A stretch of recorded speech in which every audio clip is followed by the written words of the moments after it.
The next 2 weeks on Days of Our Lives may change Salem in ways that nobody can take back. At first glance, this looks like a stretch packed with returns, secrets, and a few emotional reunions. But underneath all of that, there is something much more dangerous building. Because from April 20th through May 1st, almost every major storyline seems to carry the same warning.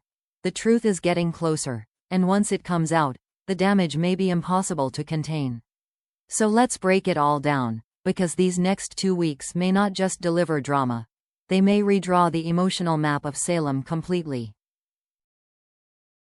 One of the strongest story threads in these next 2 weeks may be Chanel's, because the show appears to be placing her in the middle of two very different kinds of danger at the same time. First, there is the medical fear. Johnny keeps pushing Chanel to take the breast lump seriously, and that detail matters. In soap storytelling, a repeated warning usually means the issue is not there just to create temporary worry. It is there to shift the emotional weight of the character's arc. Once Sarah examines Chanel and pushes for a mammogram right away, the storyline stops feeling like background concern and starts feeling urgent. Suddenly, Chanel is not just dealing with nerves. She may be confronting the possibility that something is truly wrong, and that alone would be enough to shake her emotionally. What gives this plot even more power, though, is that the health scare may not remain her only problem for long. At almost the same moment Chanel is being pulled into a frightening medical situation, Kristen and Sophia's scheme may be pushing danger in her direction from another angle entirely. That is what makes this story feel so loaded. Chanel may be vulnerable physically, emotionally, and situationally all at once. She is not simply worried. She may be exposed.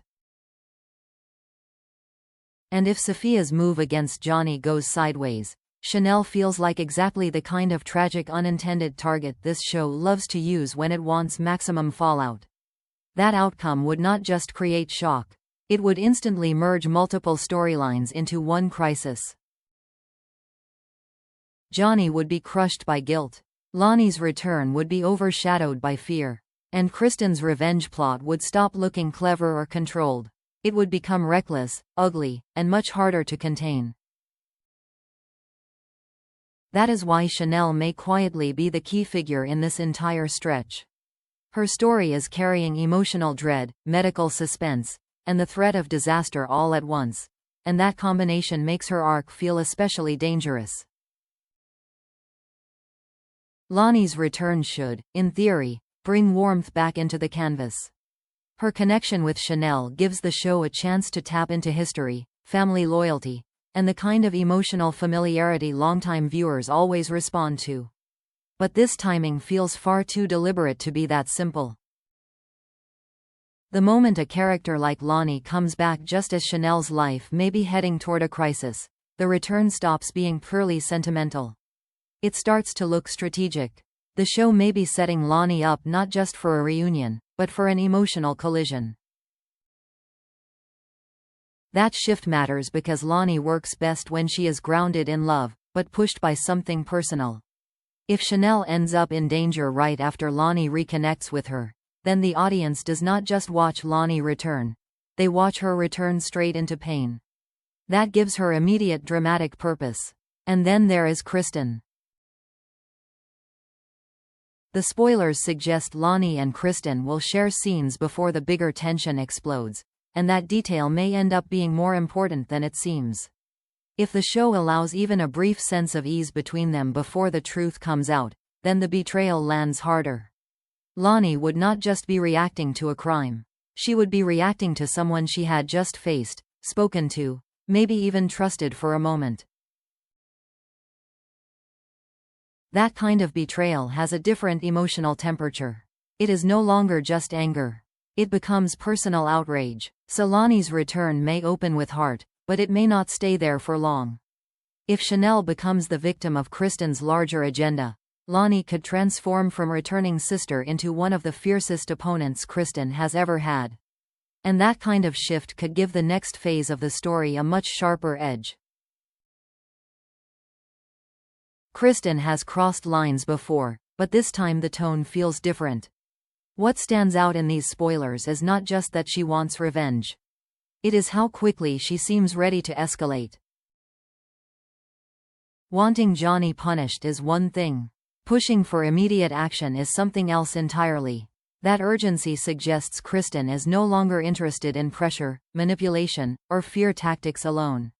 She wants results. And once a character reaches that point, mistakes become much more likely. That is where Sophia becomes the most dangerous variable in the whole plan. Kristen may believe she is directing the operation, but Sophia is not the kind of person who brings precision to a high-risk scheme. She brings emotion. She brings instability. She brings the possibility that one bad decision turns a targeted plot into a full-blown catastrophe. So even if Kristen believes she is controlling the situation, the truth may be that the plan becomes uncontrollable the second Sophia is the one expected to carry it out. That is why Chanel being hurt feels so plausible. In stories like this, the real devastation often comes from the wrong person getting caught in the blast radius. And if that happens, Kristen's usual survival instincts may not be enough. Yes, she may try to dump the blame on Sophia. Yes, she may deny how much she knew. But if EJ starts connecting the dots, Kristen could face something more dangerous than exposure. She could face moral collapse in the eyes of her own family. Because there is a difference between being ruthless and being responsible for something unforgivable. If EJ decides Kristen orchestrated a plot that nearly killed Chanel and endangered her baby, then this conflict stops being another Demera feud. It becomes a war fueled by disgust, not just anger. And that shift could make the fallout far more vicious than Kristen expects. If Chanel's storyline carries the greatest physical danger, then Stephanie's may carry the most intimate kind of damage, the kind that hits quietly, then changes everything. Joy's return does not just bring information. It brings proof that a lie Stephanie was trying to move past was never really behind her. That is what gives this twist its force. The issue is not simply that Joy kept the truth hidden. It is that Stephanie may now realize the life she has been trying to stabilize was already shifting underneath her without her consent. Up until now, Stephanie could still treat Joy's pregnancy scare as something unresolved, uncomfortable, but ultimately survivable. Once Joy comes back with Alex's child, that emotional gray area disappears. The question is no longer whether a crisis might happen. The crisis has already arrived, and it comes with permanent consequences. Because this is not just about jealousy, resentment, or even betrayal in the usual soap sense. It is about being forced into a future that feels too big, too fast, and deeply unchosen. Stephanie is not simply being asked to forgive a messy past. She may be asked to build a life around it.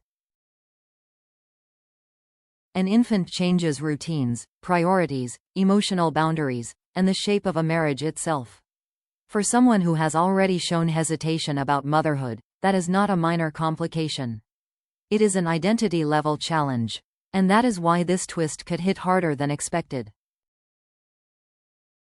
Stephanie may not explode right away. She may not even know how to react at first.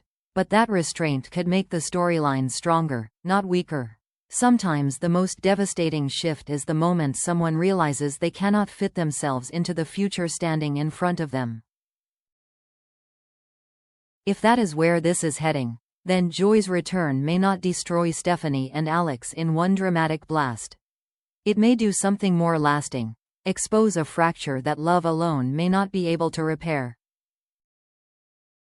Beyond the major emotional crises, the next 2 weeks also seem to be laying down smaller pieces that could trigger much bigger trouble later.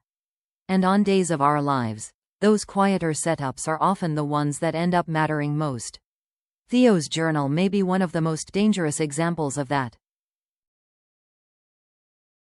The moment Gabby comes across something private, especially something tied to a secret as explosive as Lexi's resurrection, the situation immediately becomes unstable.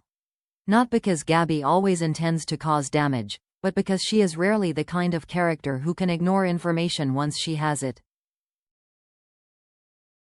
If she reads even part of Theo's thoughts, the issue is no longer just what Theo wrote. It becomes what Gabby chooses to do with what she now knows. A secret like that does not sit still for long. It spreads, it shifts alliances, and it invites consequences no one planned for. At the same time, Chad's return with Thomas and Charlotte brings in a very different kind of tension. Their awkward encounter with Kat may not look explosive on the surface, but awkwardness in Salem usually signals emotional instability waiting for the right spark. That is what makes this material worth watching. Chad is not simply re-entering the story as a familiar face. He is stepping back into unresolved emotional territory, and when children are present in scenes like these, discomfort tends to mean more than embarrassment. It usually means the past is still active, still sensitive, and still capable of reshaping present relationships. Then there is Leo, whose online digging into Javi's new boyfriend may seem lighter by comparison, but that storyline carries its own kind of risk. Leo rarely investigates without stirring something up. Even when the tone feels more playful, his curiosity often opens doors that other characters would have preferred stayed closed. That means this plot could easily pivot from amusing to messy with very little warning. So while Chanel, Kristen, Stephanie, and Alex may dominate the emotional center of these episodes, the rest of Salem is far from still. Secrets are being found, old connections are being reactivated, and seemingly smaller beats may be preparing the ground for the next wave of fallout. The biggest question for these next 2 weeks is not just who will be exposed. It is who will still be standing once the truth finally hits. Will Chanel become the tragic victim of a plan meant for Johnny? Will Stephanie realize that love is not enough to survive Alex's new reality? And if Kristen's scheme collapses in the worst possible way, will this be the moment she loses everything? These stories are not moving towards simple fallout. They are moving toward transformation. So tell me what you think. Is Chanel really the one in the most danger, or do you think Stephanie's heartbreak could become the more devastating story in the long run? If you enjoyed this video, don't forget to like, subscribe, and turn on notifications for more days of our live spoilers, breakdowns, and deep dive analysis. And stay tuned, because Salem is heading into the kind of chaos that nobody may be able to undo.